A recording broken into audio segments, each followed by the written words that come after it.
Welcome friends. हाँ, आज हम लोग निकालेंगे moment of inertia of a solid disc. Okay, solid disc जैसे जैसे रोटी घर में खाते हो ना, तो वो डिस्क होती है। डिस्क मीन्स रिंग नहीं, डिस्क। डिस्क में मास पूरे एरिया में होता है। सर्किल होता है लेकिन मास पूरे एरिया में डिस्ट्रीब्यूटेड होता है। जैसे रोटी, रोटी क्या है? रोटी एक डिस्क का एग्जाम्पल है। तो ये हुआ एक सॉलिड डिस्क, मान लो है हमारे पास। हाँ, इस डिस्क की रेडियस है मान लो कैपिटल आर।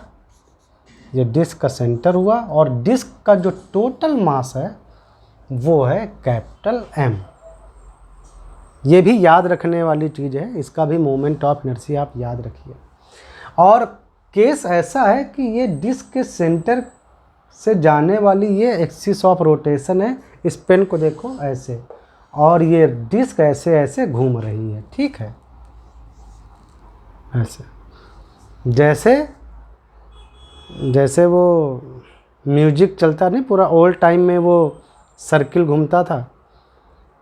हाँ, जैसे सॉलिड कोई चक्का कोई घूम रहा हो अपनी एक्सिस के अराउंड, तो आप समझ जाइए कि वो केस है। तो ये डिस्क का सेंटर और ये एक्सिस ऑफ रोटेशन, और ये जो डिस्क है वो ऐसे घूम रही है, ऐसा केस है।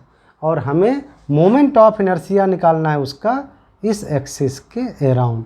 ये सॉलिड डिस्क है, मास जो है वो पूरे एरिया में फैला हुआ है। ठीक है, डिस्क की मोटाई मान लो यूनिफॉर्म है, मतलब एक समान है ना। डिस्क ऐसा नहीं कि कहीं से मोटी कहीं से पतली है, एक यूनिफॉर्म थिकनेस की डिस्क है। ठीक है, उसकी थिकनेस मान लो डिस्क की टी है। चलो अच्छा, अब डिस्क का मोमेंट ऑफ इनर्शिया निकालने के लिए क्या करते हैं? दिमाग लगाते हैं। दिमाग क्या है कि डिस्क जो है वो छोटी छोटी कई रिंगों से मिलके बनी है। मान लो हम टी थिकनेस की, मतलब टी थिकनेस मटेरियल वाली एक रिंग, ऐसी रिंग लो जिसकी मोटाई थोड़ी टी हो लेकिन बीच में रिंग खोखली होती है।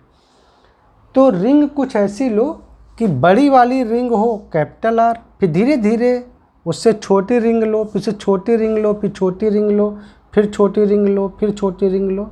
ऐसे ऐसे करते करते जब आप छोटी छोटी रिंग को जोड़ते जाएंगे तो आपको एक सॉलिड डिस्क मिल जाएगी। जैसे कछुआ छाप अगरबत्ती देखिए ना, वो ऐसे जो गोल गोल गोल गोल घूमती है, उसमें क्या होता है? बड़ी रिंग छोटी रिंग छोटी रिंग छोटी रिंग ऐसे, और वो देखिए ना, वो बिल्कुल सॉलिड डिस्क की तरह हो जाती है ना। जो कॉइल आती है मच्छर मारने वाली, वैसा ही समझो। तो ये छोटी से लेकर, मतलब r = 0 से लेके, हाँ, छोटी रेडियस से लेके r = कैपिटल R यानी बड़ी, यहाँ तक बड़ी रेडियस तक, फुल रेडियस तक अगर हम छोटी छोटी ऐसे ही रिंग्स जोड़ते जाएं तो हमको मिल जाएगा एक बड़ा सॉलिड डिस्क जिसका मास होगा कैपिटल M। ये है हमारा डिस्क को कॉन्सेप्चुलाइज करने का तरीका। Disc is made of rings. अब क्या करो कि कोई एक रिंग ले लो, कितनी डिस्टेंस पे? R डिस्टेंस पे। तो आप मतलब जिसकी रेडियस R है, ये R रेडियस की एक डिस्क ले लो, रिंग ले लो, सॉरी, R रेडियस की कोई एक रिंग ले लो। तो ऐसी ही R = 0, मतलब छोटी से लेकर, और जब यही R जब हो जाएगी कैपिटल R, मतलब इतनी बड़ी, तो ऐसे ही जब बहुत सी रिंग आपस में जुड़ जाएंगी तो ये एक सॉलिड डिस्क बन जाएगी। समझ में आ गया ना? तो हमने ये R रेडियस की एक क्या ले ली? R रेडियस की एक रिंग ले ली, और रिंग को थोड़ा मास होगा तो हमने थोड़ा सा इसको मास दे दिया, मतलब थोड़ी मोटाई दे दी। भाई डिस्क में मास डिस्ट्रीब्यूटेड है तो उस रिंग को थोड़ा ऐसे बनाओ जिसमें दिखे कि हाँ भाई, और इसको सॉलिड करो, क्योंकि डिस्क सॉलिड होती है।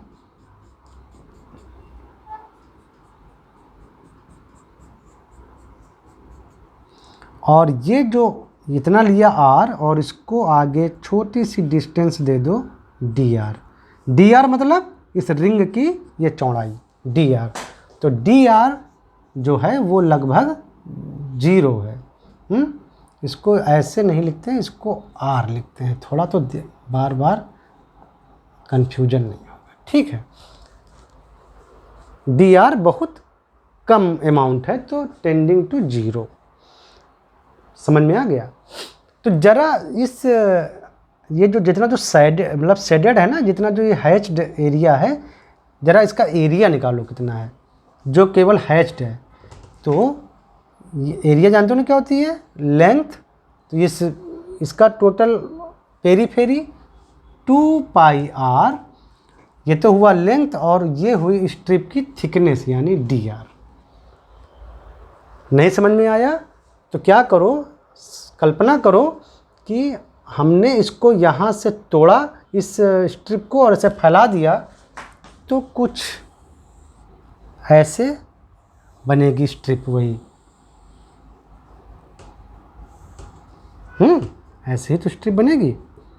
हमने उस गोल स्ट्रिप को काट के लंबा कर दिया। इस पूरी रिंग की लेंथ जो थी वो पेरीफेरी थी 2 पाई r। तो ये लेंथ 2 पाई r और ये dr।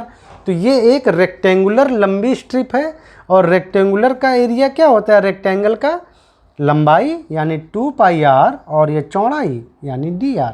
तो वही हमने लिख दिया। तो जो ये हमेशा दिमाग में रखना, ये ऐसी जो ये रिंग नुमा जो स्ट्रिप होती है, उसका जो एरिया जो दिख रहा है, जो हैच्ड एरिया जिसमें हमने ये सेट किया है, उसका जो एरिया है 2 पाई r dr, इसीलिए 2 पाई r dr होता है। समझ में आया? तो देखो, ये टोटल जो मास था पूरी डिस्क का, वो पूरे इतने एरिया में फैला हुआ था। टोटल मास m फैला हुआ था पूरे डिस्क वाले एरिया में। डिस्क का टोटल एरिया था पाई r स्क्वायर। तो पाई r स्क्वायर एरिया में टोटल मास डिस्क का फैला हुआ था, वो था इतना। तो मात्र इतने एरिया में, यानी जितने में हमने ये छोटी सी रिंग मानी है, उतने एरिया में मास कितना होगा? m divided by pi r square और इंटू 2 पाई r dr।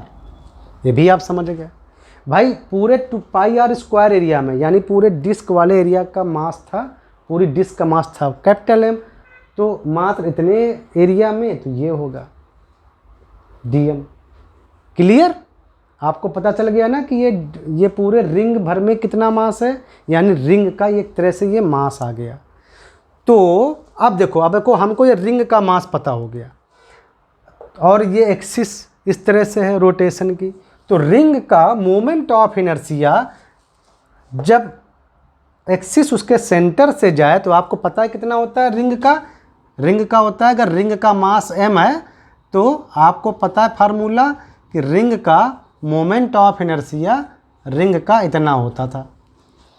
तो मात्र इस छोटी सी रिंग का मोमेंट ऑफ इनर्शिया di, छोटी सी मतलब इस रिंग का, तो उसका मास रिंग का मास आपको पता चल गया, ये dm जो भी हमने निकाला, और रिंग की रेडियस यानी स्मॉल r स्क्वायर। रिंग का होता है ना फार्मूला, रिंग का moment of inertia mass m r square. तो रिंग का मास यानी इस रिंग का, यानी इसका मास dm, और उसकी रेडियस यानी r square, where dm is this, यानी रिंग का मास ये यहाँ पर। क्लियर? तो टोटल डिस्क का मोमेंट ऑफ इनर्शिया, तो यानी सभी रिंगों का, ऐसी जितनी भी रिंग हैं छोटी से बड़ी जो भी हैं, जो r इक्वल टू 0 से r equal to capital R तक फैली हुई हैं, है ना, क्योंकि disc is made of the group of rings. तो सभी का इंटीग्रेशन, और आर कहाँ से तक वेरी करेगी, आर इक्वल टू 0 से R equal to capital R, यानी सभी रिंगों का जितना मोमेंट ऑफ इनर्शिया है सबका सम। आप इसमें रख दो वैल्यू आर इक्वल टू 0 से R equal to capital R, d m की वैल्यू तो ये M by pi R square और ये 2 पाई आर डी आर ये हो गया, और ये एक आर स्क्वायर। अब उसको केवल सॉल्व करना है। तो कांस्टेंट क्या क्या क्या है, एम है, ये पाई से पाई कैंसिल हो गया, और कुछ कैंसिल हो रहा है नहीं, तो 2m by R square common ले लो। हाँ, तो यहाँ पर सॉल्व करते हैं। तो आई इक्वल टू पहले कॉमन ले लेते हैं, जो भी कॉमन लेने लायक है। जो कांस्टेंट है 2 कॉमन है, m divided by R square हमने कॉमन ले लिया, इंटीग्रेशन कर दिया r equal to 0 to r equal to capital R, और अंदर क्या क्या बचा, केवल r क्यूब dr। अब जरा इसको तुम करोगे थोड़ी देर के लिए, पता ना इसका कितना आएगा, r की पावर 4/4। हाँ, तो हम इसको डायरेक्ट यहीं लिखे दे रहे हैं, r की पावर 4/4 और उस पर लिमिट लगा दीजिए, r इक्वल टू 0 से r equal to capital R। यही आना चाहिए ना, और वैल्यू रख दो, तो ये r 0 तो 0 चला जाएगा, तो आ जाएगा तुम्हारा 2m बाई आर स्क्वायर, और ये इधर आया r की पावर 4/4, तो ये 2 कैंसिल, r स्क्वायर आ जाएगा, मीन्स हाफ mr स्क्वायर। तो ये आ गया आपका डिस्क का मोमेंट ऑफ इनर्शिया। अगर डिस्क का टोटल मास है कैपिटल M, डिस्क की रेडियस है कैपिटल R, और एक्सिस ऑफ रोटेशन उसके सेंटर से ऐसे पास हो रही है, और ये उस एक्सिस के राउंड अगर घूमे, ठीक है। अगर उसकी एंगुलर वेलोसिटी ओमेगा पता है, तो हाफ आई यानी ये, और ओमेगा स्क्वायर फार्मूले से आप काइनेटिक एनर्जी भी रिंग की निकाल सकते हैं। तो ये हुआ moment of inertia of solid disc. हाँ, वेयर डिस्क का टोटल मास अगर कैपिटल M है, डिस्क की कैपिटल R रेडियस है, और डिस्क इस तरह घूम रही है कि डिस्क के सेंटर पर एक्सिस ऐसे है परपेंडिकुलर, तो उसका मोमेंट ऑफ इनर्शिया ये होगा। अगर हो गया, ये आपको याद रखना है, डिस्क का भी आपको याद रखना है। हाँ, अगर क्या, अगर